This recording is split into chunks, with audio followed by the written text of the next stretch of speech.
ఆంధ్రప్రదేశ్లో కుటుంబ ప్రభుత్వం ఏర్పాటై దాదాపు ఏడాది పూర్తింది. అయితే ఈ ఏడాదిలో ఆంధ్రప్రదేశ్ పాలన ఎలా ఉంది, సంక్షేమ పథకాల అంశాలపై మనతో మాట్లాడడానికి బీజేపీ ఎమ్మెల్యే రాష్ట్ర ఉపాధ్యక్షుడు ఆదిరెడ్డి మనతో ఉన్నారు.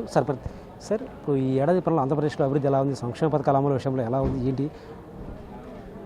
విధ్వంస పాలన నుండి విశిష్టత పాలన, సంక్షేమం పెరిగింది, అభివృద్ధి పెరిగింది.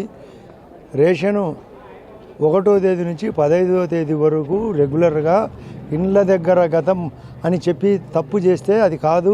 పాత పద్ధతిలోనే డీలర్లు ఇంటి దగ్గర 5 కేజీల బియ్యం సెంట్రలు, అందరికీ కరెంటు ఫుల్ పికప్ ఎత్తింది. అదే కాకుండా 4,000 రూపాయలు పెన్షను, ఇసుక పాలసీ పికప్ ఎత్తింది.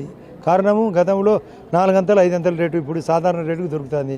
లిక్కర్ పాలసీ మారింది, ఎడ్యుకేషన్ పాలసీ మారింది, హెల్త్ బాగా పికప్ అయ్యి బాగా సాధారణ ప్రజలు కూడా దక్కుతుంది. అన్న క్యాంటీన్ చెప్పకుండా కూడా వచ్చింది. మిగతా 6 పథకాలు సూపర్ 6 ఈ 12వ తేదీ అంటే రేపు కానీ ఎల్లుండి కానీ 100% అమ్మకు వందనం, ఆ తర్వాత రైతుకు వందనం, సెంట్రల్ ఇచ్చే 2,000 రూపాయలతో కలిపి 5,000 రూపాయలు. అది కాకుండా ఆగస్టు 15 నుంచి బస్సు ప్రయాణం, రోడ్లు గుంతలు పూడ్చడమే కాకుండా గ్రామీణ ఉపాధి పూర్తి స్థాయిలో ఉండడం వలన సందులోకి రోడ్లు పెరిగినాయి. ఇండ్లు రీస్టార్ట్ చేసినాం. ఏది ఒకవైపు టిడ్కో హౌస్, ఒకవైపు ఎన్టీఆర్ హౌసింగ్, ఒకవైపు వాళ్ళ ఇంటి దగ్గర వాళ్ళే కట్టుకునేటట్టుగా జలజీవన్ మిషన్ రీస్టార్ట్ అయింది, అమృత పథకం రీస్టార్ట్ అయింది. అయితే ఈ ఏడాదిలో సంక్షేమ పథకాల సరే ఏ ఒక్క పథకం కూడా అమలు చేయలేదు. కేవలం పింఛను గ్యాస్ వీటికి సంబంధించి మాత్రం మిగతా పథకాలు అమలు చేయలేదు. బట్ రాష్ట్ర ప్రభుత్వం భారీగా అప్పులు చేస్తున్నారు. ఈ నిధులు ఎక్కడికి వెళ్తున్నాయంటూ వీటి వెన్నుపోటు దినంగా భావిస్తూ వైసీపీ వెన్నుపోటు దినంగా దాన్ని భావించారు. సో దీనికి వెన్నుపోటు దినానికి మీరు ఎలా చెప్తారు? అసలు తన సొంత చిన్నాయన్నే చంపేసి, అదే కాకుండా కోడికత్తి డ్రామా, కనురెప్ప డ్రామా కాబట్టి అతను డ్రామాల మాస్టర్ కాబట్టి వెన్నుపోటు అనడం, అతనికి వెన్నుపోటుదారుడు కాబట్టి మరొకరిని వెన్నుపోటు అని మాట్లాడే బుద్ధి తక్కువ వ్యక్తి. ఈ రాష్ట్రం బాగుపడేదే తనకి ఇష్టం లేదు. దైవాంశ సంబూతిని మాదిరి మాట్లాడతాడు. నాకు మాత్రమే దేవుడు ఉన్నాడు అంటాడు. సకల కోటి జీవరాశులకు దేవుడు ఉన్నాడని అతను తెలుసుకోడు. జరిగే అభివృద్ధిని చెప్పడు. తను 10 లక్షల కోట్లు అప్పు చేసేది చెప్పడు. కాంట్రాక్టర్లు బిల్లు ఎగ్గొట్టినది చెప్పడు.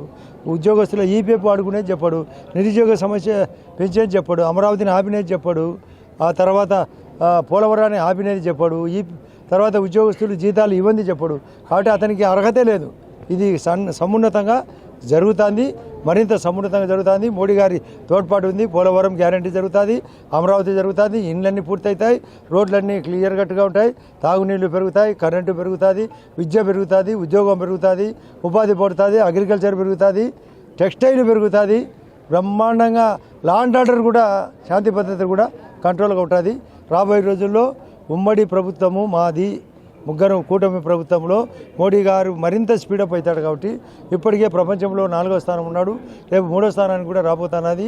ఆర్టిఫిషియల్ ఇంటెలిజెన్స్ నడుస్తుంది, కమ్యూనికేషన్ పెరిగింది, ట్రాన్స్పోర్ట్ పెరిగింది, అన్ని రంగాలు పెరుగుతాయి. కాబట్టి మా చాటున 100% తిరిగి చంద్రబాబు నాయుడు అధికారంలోకి రాబోతున్నాడు. తల్లికి వందనం కానీ ఉచిత బస్సు, మహిళలకు ఉచిత బస్సు ఉంటాయి. ఈ అంశంలో ఇప్పటివరకు దాటవేస్తూ వస్తున్నారు. వాటి అమలు చేయలేదు, ఎందుకు చేయడం లేదని కూడా ప్రశ్నిస్తున్నారు. అసలు స్పష్టంగా 12వ తేదీ నాడు తల్లికి వందనం, సెంట్రల్ ఇచ్చే యొక్క కిసాన్ సమ్మాన్ నిధితో పాటు స్టేట్ 5,000 కలిపి ఆగస్టు 15 నుంచి బస్సు ప్రయాణం అన్నీ జరుగుతాయి. ఈ అక్టోబర్ లోపల అన్ని పథకాలు క్లియర్ అవుతాయి. 10 లక్షల కోట్లు నీతి ఆయోగ్ చెప్పినట్లు ఏ రాష్ట్రం అయితే అప్పు కట్టలేని పరిస్థితిలో ఉందంటే అది మన ఆంధ్రప్రదేశ్. దానికి కారణం మహానుభావుడు జగన్ రెడ్డి. ఇటువంటి పరిస్థితిలో దానికి సింపుల్ ఎగ్జాంపుల్, ఒక పెద్ద దెబ్బలు తగిలి యాక్సిడెంట్ జరిగి ఒకని ఆసుపత్రిలో చేరుస్తారు. 60 రోజులకు కానీ రికవరీ కానీ పరిస్థితి. అటువంటిది 12 రోజులు అంటే 12 నెలల్లోనే పూర్తి చేసి అవుట్ ఆఫ్ డేంజరస్గా ప్రకటించినాం. అటువంటి పరిస్థితులు అతను చేసిపోతే మేము మేలు చేస్తా అంటే అతను వెన్నుపోటు తినడం ఏంది? వెన్నుపోటుకు బ్రాండే అతను. అన్ని దానిలో దరిద్రం చేసినాడు. ఇందు గలడందు లేడని అన్ని రంగాల్లో దెబ్బ కొట్టిన ఆ జగన్ రెడ్డి మనుషుల యొక్క పాలన అమరావతిలో ఆ భాష ఏంది? ఇటువంటి దరిద్రుడు రాకూడదని అందరం కోరుకుంటున్నారు. ఖచ్చితంగా 1 ఇయర్ పాలన బాగుంది, 11 ఏళ్ళ పాలన బాగుంది. రాష్ట్రాన్ని అభివృద్ధి చేయకుండా కేవలం వైసీపీ ఆరోపణలు చేస్తూ, నిందలు వేస్తూ డైవర్షన్ పాలిటిక్స్ పాల్పడుతున్నారంటూ కూడా చెప్తున్నారు. నిందలు వేయాల్సిన అవసరమే లేదు. అతను చేయని తప్పులు లేవు. తప్పులు ఎన్నువారు తమ తప్పులు ఎరగారని, తప్పులు తండోపతండమని ఆ యొక్క సామెతకు తగ్గట్టుగా అతను చేసిన తప్పులు, ఆయన తప్పుల కోసమే మాట్లాడములే.